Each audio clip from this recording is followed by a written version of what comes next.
ओम गम गणपतये नमः। ओम श्री सरस्वत्यै नमः। ओम श्री सद्गुरु परमात्मने नमः। आज का विषय है द्वैत मिथ्यात्व। कल हम लोगों ने पढ़ा था ज्ञान उपदेश। देखो, जो अभी विषय चल रहा है प्रारंभ से, सबसे पहले था साधन चतुष्टय।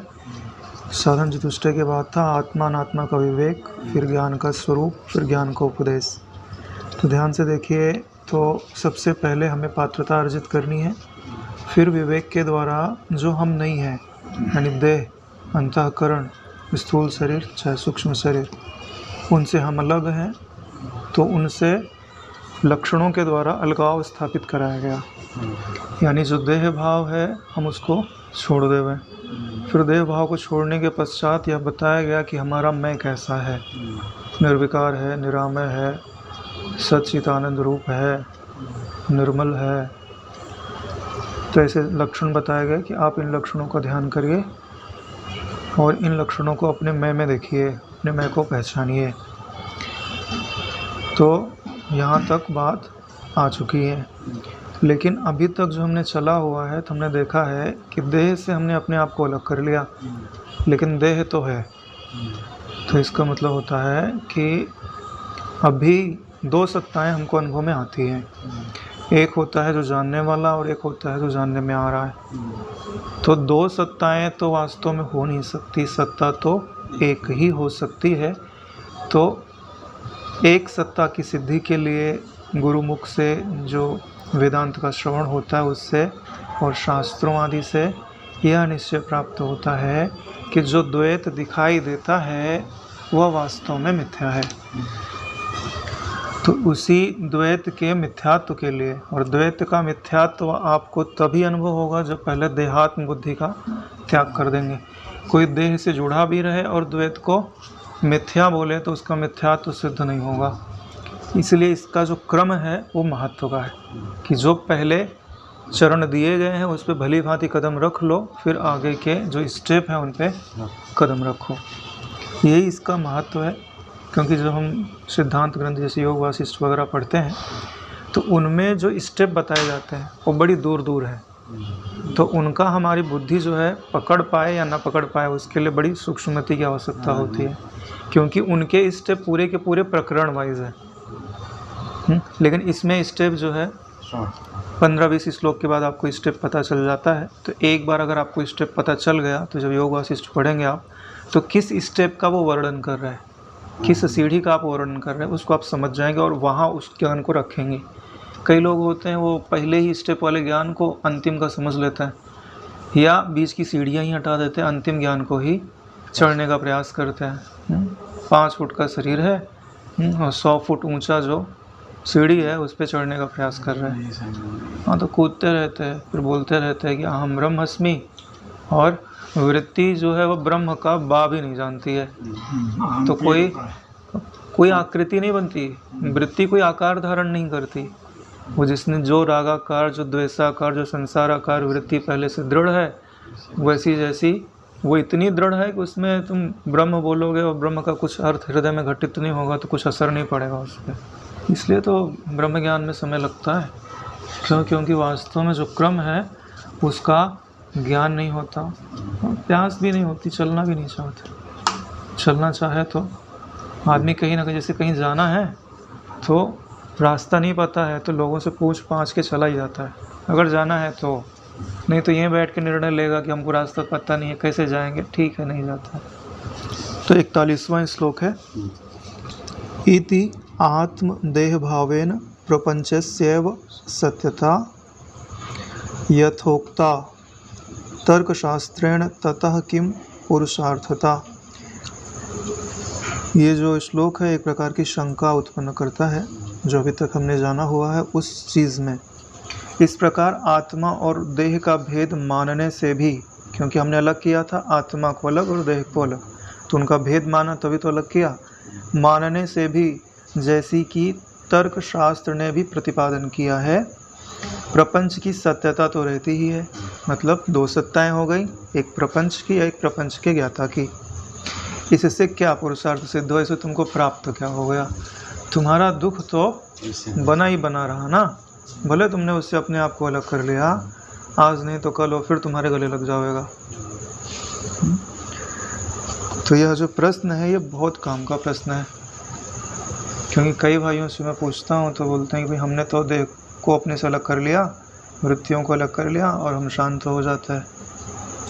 मतलब अलग करने से आप शांत हो गए तो दो सत्ताएं बनी रही, भेद आपका बना रहा, भेद का निराकरण नहीं हुआ। और जब तक भेद का निराकरण नहीं हुआ ना नारायण, तब तक अभेद में स्थिति नहीं हुई, क्योंकि अभेद ही परम पद होता है, अभेद ही कैवल्य होता है।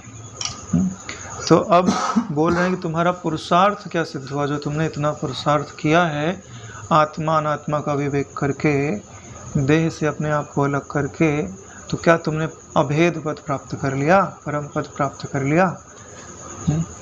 बोले अगर द्वैत सत्य रूप से भास रहा है तो कुछ पुरुषार्थ तुमने सिद्ध नहीं किया। तो जो बाकी का काम है, जितना हमने किया हो उसके आगे जो काम करना है वो क्या करना है कि जो भी आपको दृश्य के रूप से ज्ञात होता है, द्वैत के रूप से ज्ञात होता है, उसमें मिथ्यात्व का निश्चय करना है कि वास्तव में यह दिखने मात्र है। अब आगे जो पढ़ते जाएंगे श्लोक उसमें उनका उत्तर दिया जाएगा। अब इसका समाधान, शंका बता दी ऊपर, अब इसका समाधान बताते हैं। इति आत्मदेह भेदेन देहात्मत्वं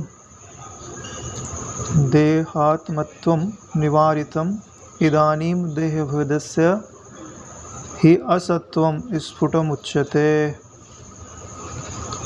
समाधान यह है, यहाँ तक आत्मा और देह का भेद दिखलाकर देहात्म भाव का निराकरण किया गया है।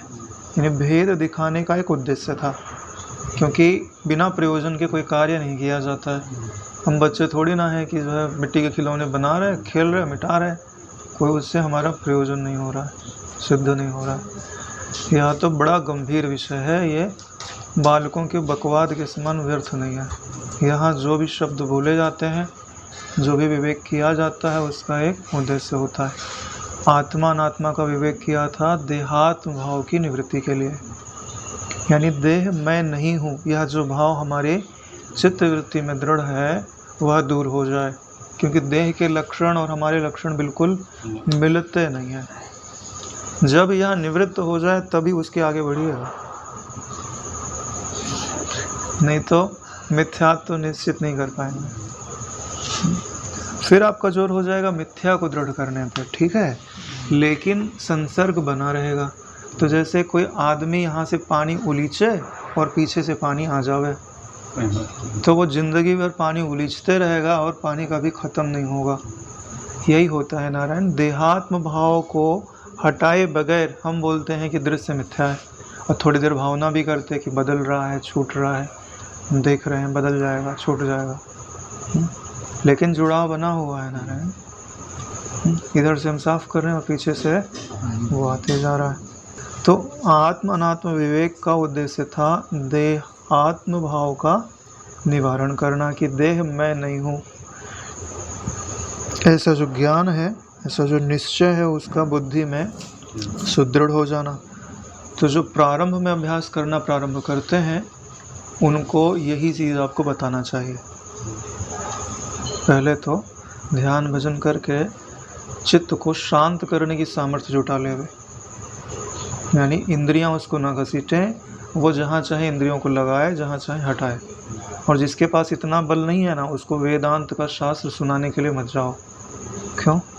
व्यर्थ है नारायण। ऊषर में तुम परिश्रम करो बीज बोने का तो व्यर्थ है। न वीरतो दुश्चरितात न शांतो न समाहिता, न शांत मनसोवापि न प्रज्ञानेन न एनम अपनुयात्। केवल प्रज्ञा के बल पे, बुद्धि के बल पे कोई तत्व को प्राप्त नहीं कर सकता। अपने उपनिषद का है ये श्लोक।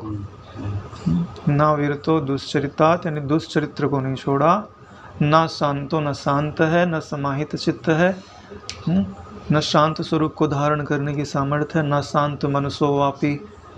प्रज्ञा ने बोले हमारी तीव्र बुद्धि है, तुम बताओ, हम निर्णय कर ले जाओगे।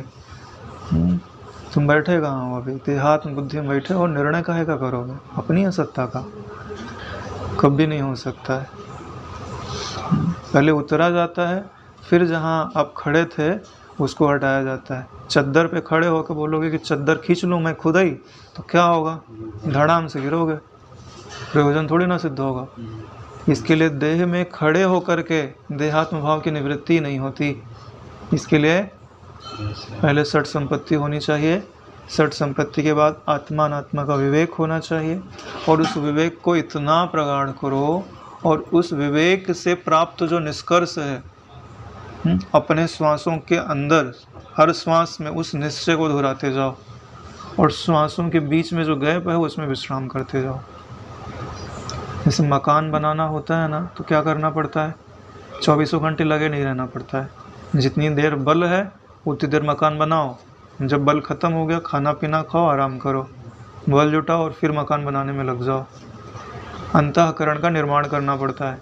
और कोई खा पी के आराम ही करे तो कोई मकान बनेगा? नहीं बनेगा। इसके लिए जो ज्ञान की सिद्धि चाहते हैं वो अगर केवल समाधि में ही लगा रहे तो वो खा पा की सामर्थ्य तो बना रहा है, लेकिन किसी काम की नहीं है, मकान नहीं बनेगा उसका जिसमें रहना चाहता है वो। इसके लिए ध्यान एक सीमा तक आवश्यक है कि आप शांति जुटा लेवे, उस शांति का उपयोग करिए काहे के लिए? अज्ञान के निवारण के लिए। नहीं तो वो शांति जो सत्व लेके आएगी, आप में कोई इच्छा उपज गई या आपकी किसी ने, अरे भैया आप बहुत शांत ध्यान भजन करते हो, मेरी कोई समस्या है, कुछ उपाय बता दो। ऐसे पूछिए उपाय बता दो, तुमने बता उपाय बताया, हाँ ठीक हो जाएगा सब। अनजाने में तुमने बोल दिया है सब ठीक हो जाएगा, गई तुम्हारी समझ, जो कमाया था ना तुमने उसका काम बन गया और तुम्हारा गया। ऐसे ठगे जाता है। इसलिए भैया बड़ी सतर्कता से चलना पड़ता है। जितना कमाओ उतना बैंक में जमा कर दो, तुम्हारे हाथ में न रहेगा न खर्च होगा। और जमा क्या है? बोले ज्ञान रूपी बैंक है, उसको बैंक में जो पैसा जमा करते हैं वो कैश के रूप में नहीं रहता, वो आपका कैश कहीं का कहीं गया, वो एक लिखित रूप में खाली संख्या के रूप में आपके खाते में लिख दिया जाता है। यानी आपके खाते में लिख दिया गया इतना पुण्य है, लेकिन वो बदल किस में गया? स्वरूप के निश्चय के रूप में बदल गया। सबसे बड़ा पुण्य आपका स्वरूप है, महाटंकशाल। तो ये जो क्रम है ना, इसको हमें अपने बुद्धि में रखना है। जब हम देह से भली भांति उतर गए ना नीचे कि देह मैं नहीं हूँ, ठीक है, बढ़िया अभ्यास हो गया, तो अब क्या करना है कि बोले जो देह दिख रही है ना, बोले मनोमात्र है। इसमें जो पंच भौतिकता दिखाई देती है वह केवल भावना की दृढ़ता के कारण दिखती है। वास्तव में पंचभूत नाम की कोई चीज़ नहीं है, केवल मन ही है जो एकदम सूक्ष्म था तो मन रूप था, उससे स्थूल हुआ तो आकाश रूप हो गया, उससे स्थूल हुआ तो वायु, उससे स्थूल हुआ तो अग्नि, उससे स्थूल हुआ तो जल, उससे स्थूल हुआ तो पृथ्वी। इन पांचों में केवल मन ही है जो अपनी स्थूलता के क्रम से विराजमान है, क्योंकि मन के लीन करने पे पांचों नहीं रहता है, और मन के जागृत होते ये पांचों अपने आप प्रकट हो जाते हैं। तो इसीलिए बोलते हैं कि देहात्म भाव का निराकरण किया गया पहले। अब बोलते हैं कि देह भेद के असत्यत्व का स्पष्ट वर्णन किया जाता है। अब यह जो भेद, देह से भेद अपना अलगाव दिख रहा है, देह उधर मैं इधर, अब जो देह है उसकी असत्ता, असत्यत्व का ही असत्वम स्फुटम उच्यते। स्फुट किसको बोलते हैं? जैसे बीज होवे ना, उसमें से उसको पानी वानी मिल गया, ठंडक मिल गई, ज़मीन मिल गई हल्की से, तो फूट जाता है, स्फुटम उच्यते। अब हमने देह में क्या किया? ज्ञान की ठंडक डाली, समदमात की ज़मीन मिल गई उसको, ठीक। अब उसमें से अगला अंकुर क्या निकलेगा? बोले अब वही देह फूट करके सत्व का बोध कराएगी कि देह किस में दिख रही थी, उस चीज़ का बोध कराएगी और अपनी सत्ता मिटा देगी, बीज खत्म हो जाएगा। बीज गल जाता है ना नारायण, अगर बीज नहीं गल रहा है तो तुम्हारा पौधा उगेगा नहीं। 43वें श्लोक है, चैतन्यस्य एक रूपात् रूपत्वा भेदो युक्तो न करीचित। भेदो लिखा हुआ है। जीवत्वं च मृषा गेयम रज्जो सर्प ग्रहो यथा। यहाँ से वो दृष्टांत चालू हो जाते हैं जिनका हमें भली भांति परिचय है।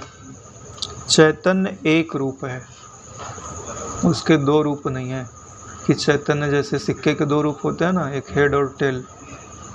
हर चीज़ के दो रूप होते हैं यहाँ। सुख है तो दुख है, वृत्ति में दो रूप आ गए, हर्ष है तो शोक है, प्राप्ति है तो अप्राप्ति है, बंधन है तो मोक्ष है। ऐसे चैतन्य के दो रूप नहीं होते,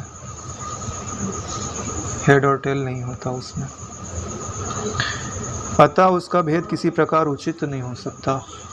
यानी जो चैतन्य है, चैतन्य शब्द समझते हो कहाँ से आता है?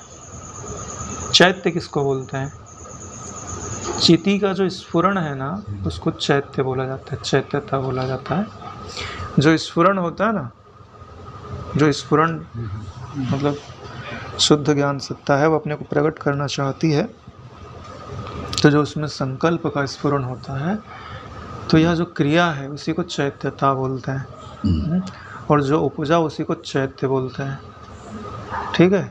और जो इस स्फुरण से पूरे का पूरा अलग होवे, चैत्य अन्य, चैतन्य यानी जिसमें स्फुरण नहीं है या जिसमें स्फुरण असत रूप है, वो क्या कहलाता है? चैतन्य। इसीलिए चैत्य में द्वैत है और चैतन्य में अद्वैतता है, इसीलिए इसको क्या बोला जा रहा है? चैतन्य एक रूप है, स्फुरण नहीं है ना, तो उसमें भेद किसी प्रकार भी उचित नहीं है। भेदो युक्तो न करहिचित। तो अभी तो भेद इसमें दिखाई दे रहा था, भेद क्या था? बोले जीवत्व। 600 करोड़ मनुष्य और दूसरे प्रकार के जो जीव हैं सब दिखाई देते हैं, इतने सारे लोग हैं, भेद तो है। तो भेद किस कारण है? बोले जीवत्व के कारण है। तो क्या बोलते हैं? जीवत्वम च मृषा गेयम। जो जीवत्व है उसको मृषा जानो। मृषा किसको बोलते हैं? मिथ्या को। बोले मृषा का पूरा अर्थ कैसे समझ में आता है? आगे जो दृष्टांत दिया हुआ है, रज्जु में जैसे सर्प की प्रतीति मिथ्या है, गेयम रज्जो सर्प ग्रहो यथा। जैसे रस्सी में सर्प जो है वो झूठा है, खाली भ्रम के कारण दिख रहा है, वैसे ही आप में जीवत्व जो है वो मिथ्या है। मृषा यानी मिथ्या, खाली कल्पना में होवे, वास्तव में ना होवे, उसी को मृषा बोलते हैं। एक प्रश्न उठाता हूँ मैं। देखो, रस्सी होती है तो रस्सी में सर्प दिखता है, ऐसे ही आप में शरीर दिख रहा है। तो जो पूरी रस्सी होगी उस पूरे में सर्प का भान होगा ना, पूरे में सर्प का भान होगा। लेकिन आप बोलते हो कि मुझ में जो यह देह दिखाई दे रही है ये रस्सी में सर्प के समान है, तब तो ब्रह्म तो बड़ा अपरिच्छिन्न है और आपका देह तो छोटा सा है। तो इसने जो है अध्यास कैसे संभव हो गया? अरे भाई, कुछ वस्तु होगी तभी तो उसके आधार पे ब्रह्म उपजेगा। हाँ, देखो ठूंठा था तो ठूंठे के बराबर ही चोर दिखा ना। तो भाई जैसा अधिष्ठान होगा उसके आधार पे तो कल्पना उपजेगी। जैसे रस्सी में सांप होता है तो कोई पहाड़ में सांप कल्पना नहीं होगी। हाँ, तो रस्सी में मतलब सांप के बराबर होगी ना रस्सी, तब तो कल्पना होगी। हम व्यष्टि को लेके देख रहे हैं ना, इसके लिए हमको ये प्रश्न पूछ रहा है। समष्टि को लेके देखिए तो आँखों से आप इस दृश्य जगत का भी पार नहीं पाएंगे। तो जैसा अनंत ब्रह्म है वैसे ही उसको ढकने वाली माया अनंत है। बात प्रॉब्लम क्या आती है, प्रश्न कब उपजता है? जो हम सोचते हैं कि हम यह देह है और केवल देह ने ही ब्रह्म को ढक रखा है। देह ने ब्रह्म को नहीं ढक रखा है, पूरे दृश्य ने ब्रह्म को ढक रखा है। अब बताओ दृश्य का अंत है क्या? दृश्य का अंत नहीं है। ये जो हम पढ़ते थे ना पहले, तब एक बार मेरे को बहुत लाइट हुआ, बहुत सोचा मैंने, क्योंकि जब प्रश्न करते हैं ना शास्त्र के मीमांसा में, बड़ा सूक्ष्मता से, क्योंकि बार बार बोला जा रहा था कि तुम्हारा देह का अज्ञान है, जीव का ज्ञान है, और इसी ने जो है ब्रह्म पे आवरण डाल रखा है। तो भाई हमको तो अज्ञान देहात्म बुद्धि के कारण है, तो देहात्म भाव ने उस ब्रह्म को कैसे ढक दिया? बोले तुम्हारे देहात्म भाव में पूरा ब्रह्मांड का भाव स्थित है, खाली देहात्म भाव नहीं बोला जाता है, क्योंकि तुम्हारा देह जुड़ा किससे है? पूरे ब्रह्मांड से जुड़ा है। तो तुमने अपने देह का ही आरोप नहीं किया, अनजाने में पूरे ब्रह्मांड का उस सांप पर आरोप किया हुआ है। सांप यानी ब्रह्म पे आरोप किया हुआ है, रस्सी पे आरोप किया हुआ है। तो वही ये ब्रह्मांड रूपी सर्प दिखाई दे रहा है। जैसा अनंत ब्रह्म है वैसा ही अनंत यह दृश्य जगत भी है, कोई छोर विपश्चित की तरह प्राप्त कर नहीं सकता है। अगला श्लोक है, रज्जु अज्ञानात् क्षणेनैव यद्व रज्जुर्हि सर्पिणी भाति यद्वत् चिति साक्षात् विश्व कारेण केवला। रज्जु के अज्ञान से जैसे एक ही क्षण में वह सर्पिणी होकर प्रतीत होने लगती है, यानी सांप को आने के लिए समय नहीं लगता, एक ही क्षण में सर्पिणी होकर के प्रतीत होने लगती है, वैसे ही साक्षात शुद्ध चिति ही विश्व रूप से भास रही है। साक्षात शुद्ध चिति, चिति शब्द का अर्थ समझते ही है ना। चिति में चित शब्द जो है वो ज्ञान को इंगित करता है, ई शब्द ईक्षण को इंगित करता है। जो ता के ऊपर ही लगा है ना, ईक्षण यानी स्फुरण को इंगित करता है। जब शुद्ध ज्ञान स्फुरित होता है और समष्टि के रूप में उसको लिया जाता है तो उसी का नाम चिति होता है, ठीक है। और व्यष्टि के रूप में लिया जाता है तो उसी का नाम मन होता है, जिनको तुम मन मन बोलते हो ना। इसी को अगर पूरे सब के मनों को मिला लो तो उसी को क्या बोलेंगे? चिति। अरे माया, चिति में माया में कोई अंतर नहीं है। हम लोग ज्ञान परख वाले हैं ना, इसके लिए चिति शब्द का प्रयोग में लाते हैं कि नाम से ही हमको पता चल जाए कि यह ज्ञान का स्फुरण है। और माया शब्द का जो बाहुल्य होता है वो भक्ति शास्त्रों में ज़्यादा होता है, क्योंकि उसे माया को ईश्वर की सामर्थ्य कहा जाता है। तो रज्जु के अज्ञान से एक ही क्षण में सर्पिणी वहाँ प्रकट हो भासती है, ठीक वैसे ही यह स्वरूप के अज्ञान से ही जो शुद्ध चिति है वही विश्व रूप से भास रही है।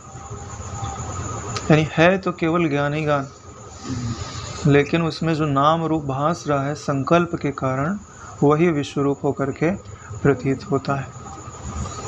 वास्तव में विश्व नहीं है, विश्व का ज्ञान है, ठीक है। आपके पास क्या है? विश्व का ज्ञान ही तो है। विश्व कहाँ है? आपके मन के अंदर कोई जाता है क्या? खाली ज्ञान ही तो प्रवेश करता है। वो आपने जो बात बोली पूरा मतलब माया मतलब पूरा, और दृश्य मतलब पूरा दृश्य कैसे रहता है? उसके बाद बताओ। ये जो क्या कहने का तात्पर्य था? नहीं, आपने वो जो पहले नहीं बताया कि जैसे कि एक सर्प पे जो हमने आकृति बनानी है ना, मतलब एक पूरे ब्रह्मांड से मिला हुआ दृश्य, मतलब अनंत है ना। हाँ, अनंत है।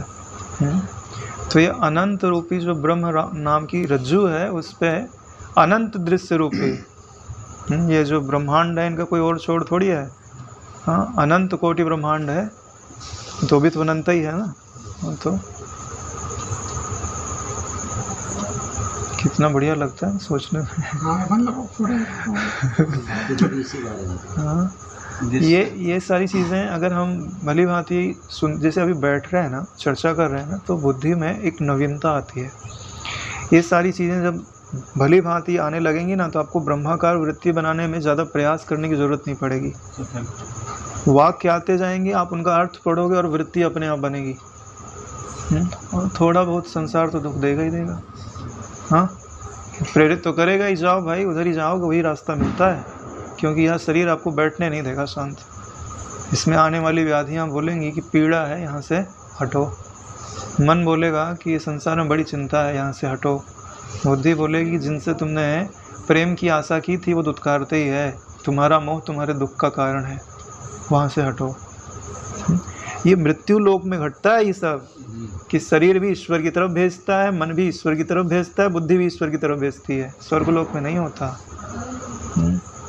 वहाँ बुद्धि को खींच के बाहर लाया जाता है, मन को खींच के बाहर लाया जाता है, शरीर तो बाहर है ही है।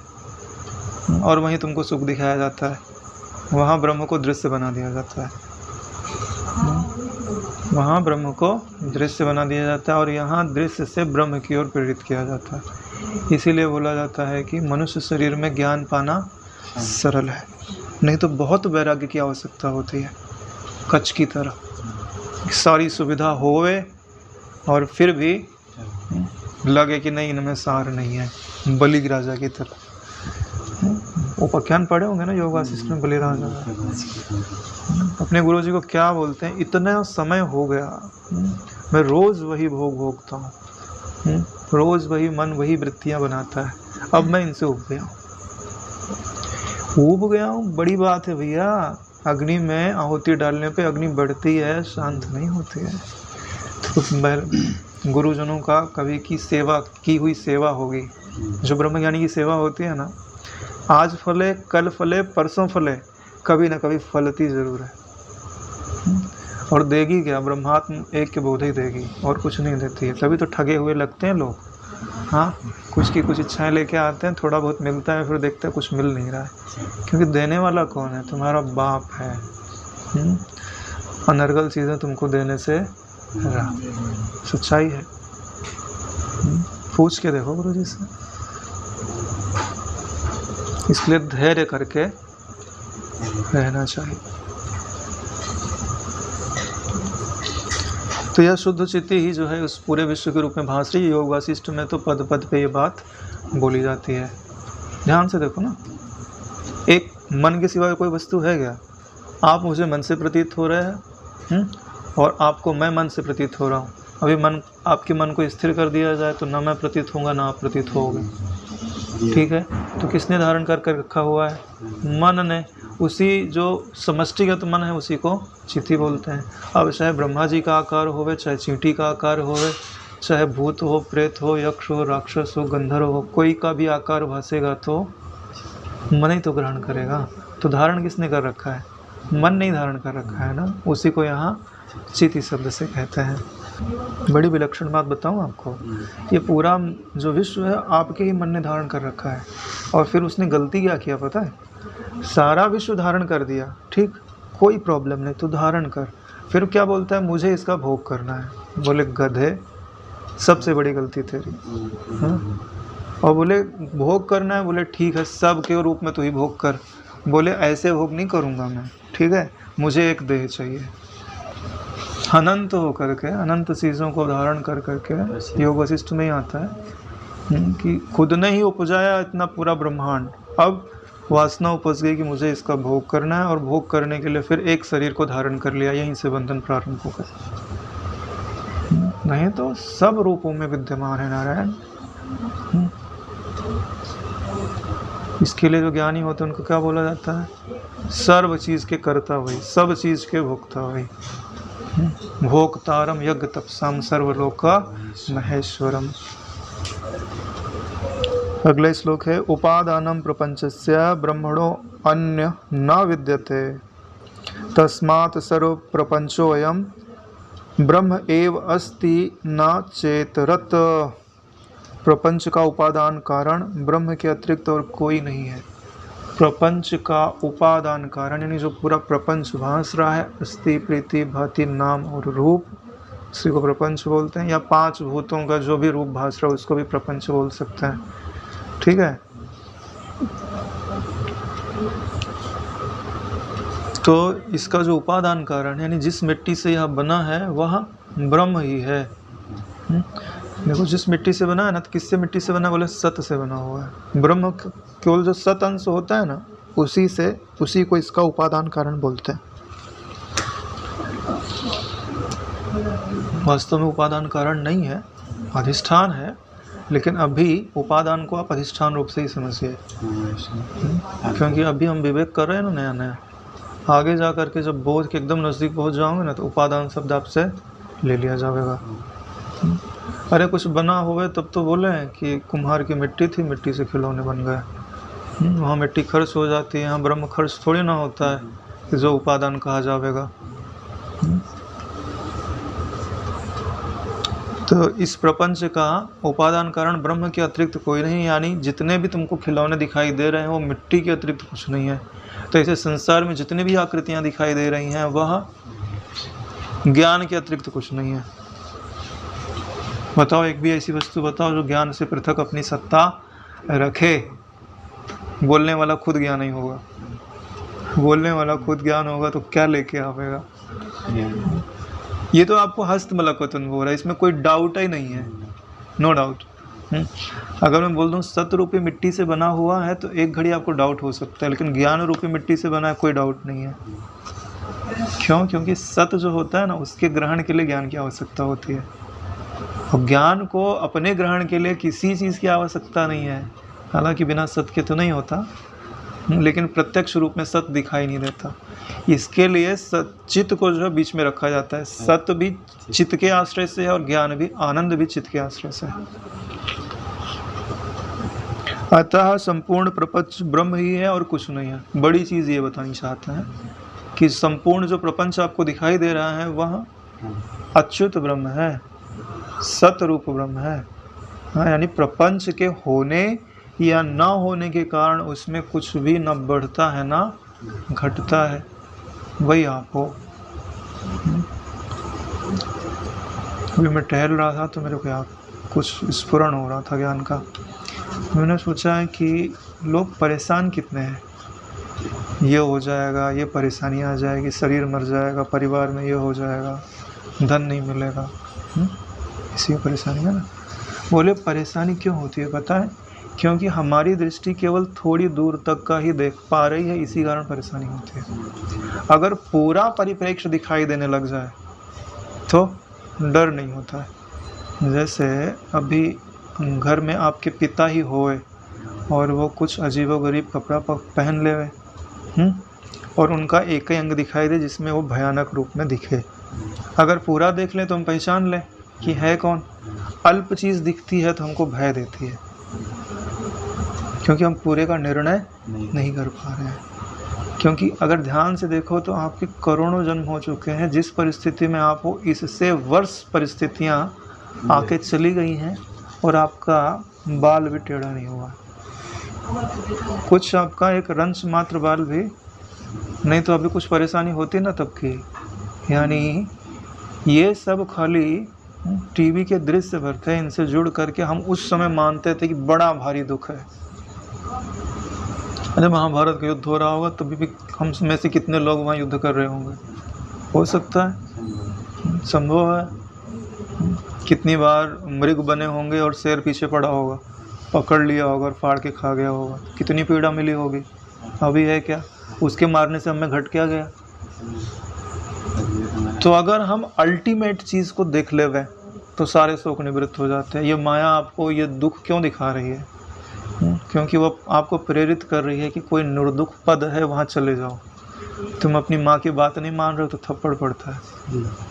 सच्चाई है ये जन्म पे जो जन्मांतर मिल रहा है वो ब्रह्म विद्या रूपी माँ की बात ना मानने के कारण ही मिलता है। अगला श्लोक है व्याप व्यापकता मिथ्या सर्वम आत्मेति शासनात् इति जाते परे तत्वे भेदस्य वासरः कुतः। भेदस्य अवसरः कुतः, भेद के लिए कोई अवसर नहीं है। शास्त्र कहता है सब कुछ आत्मा ही है। सर्वम आत्मेति शासनात्, शासनात् बोलते हैं शास्त्र को। शास्त्र के दो अर्थ प्रयोग में लाए जाते हैं, एक शासनात् एक शंसनात्। ठीक है, इस शास्त्र में एक जगह जब धर्म का उपदेश दिया जाता है तो बोला जाता है ये तुमको करना ही है, नहीं करोगे तो पाप लगेगा। एक जगह संसन जो शास्त्र होते हैं उसमें ये नहीं बोला जाता है तुम्हारा कर्तव्य है। ये रहा सत्य और ये रहा असत्य। हम केवल सत्य वस्तु बताते हैं, अब तुमको जो इच्छा हो सो भेंट लो, उसके गले लग जाओ।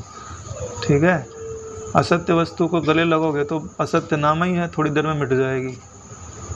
तुम ऐसा लगेगा कि हम ठगे गए, अभी आएगा ठगे गए। तो जो ब्रह्म है उसके लिए क्या बोला जा रहा है कि सब कुछ आत्मा ही है। तो बोलते हैं जो व्याप्य और व्यापकता की भावना आप करते हो कि कोई जगत है उसमें ईश्वर व्याप्त है, तो बोले आपकी व्याप्य व्यापकता मिथ्या है। अरे बोले ऐसे कैसे मिथ्या है?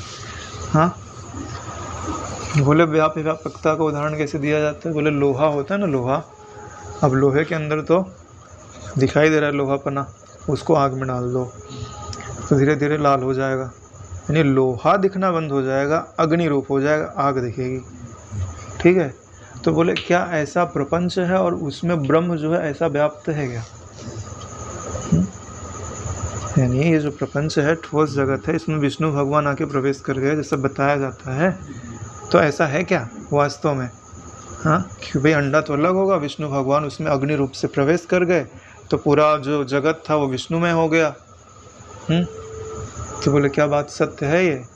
बोले पूरी सत्य नहीं है। जब तक आपकी बुद्धि कार्य कारण भाव से ग्रस्त थी तब तक के लिए उदाहरण सही था, लेकिन अब आप आगे जाओगे तो क्योंकि इसमें अलगाव है ना, एक है जिसके अंदर व्याप्त हुआ जा रहा है और दूसरा है व्याप्त होने वाला, तो दोनों में अलगाव हुआ ना, तो ब्रह्म में अलगाव तो संभव नहीं है। तो आपकी जो व्यापकता है ये मिथ्या है नारायण।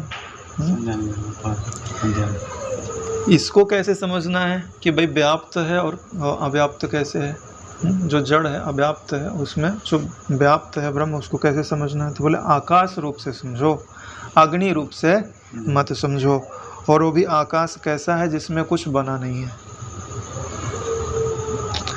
अरे नारायण, जैसे पत्थर होता है ना जिसमें मूर्तिकार कल्पना करता है, हाँ, तो उसकी जो कल्पना का आधार है वो पत्थर है, यानी उसकी जो पूरी कल्पना है उसी पत्थर के आधार पे, यानी पत्थर में है, लेकिन है वह नहीं।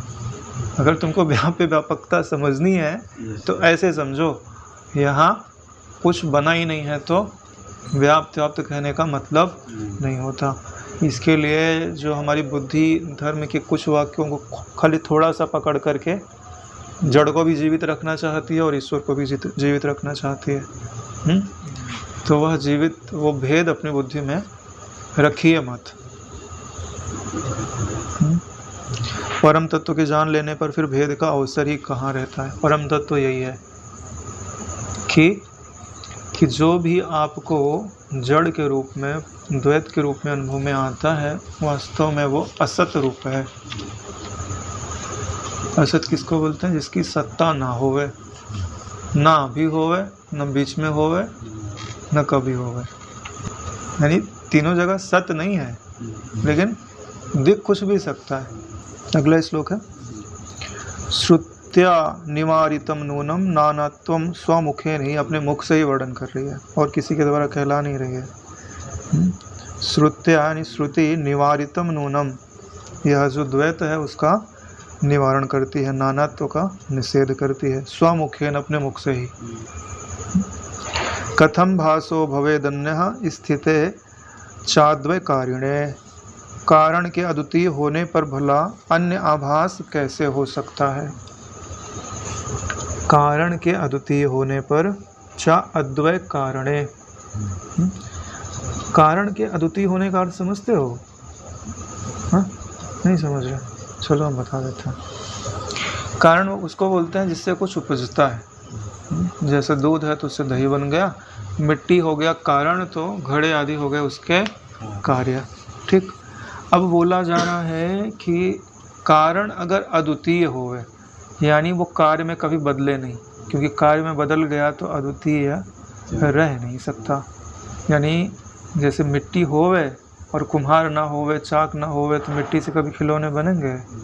नहीं बनेंगे ना। यानी कारण केवल स्वयं रहेगा तो उसमें कुछ बदलने वाला नहीं है।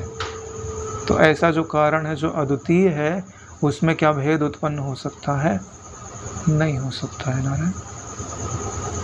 इसीलिए बोल रहे हैं कथम भासो भवेदन्यः स्थिते चाद्वय कारणे, जो कारण है वो अद्वितीय है, यानी उसमें कार्य का होना संभव नहीं है।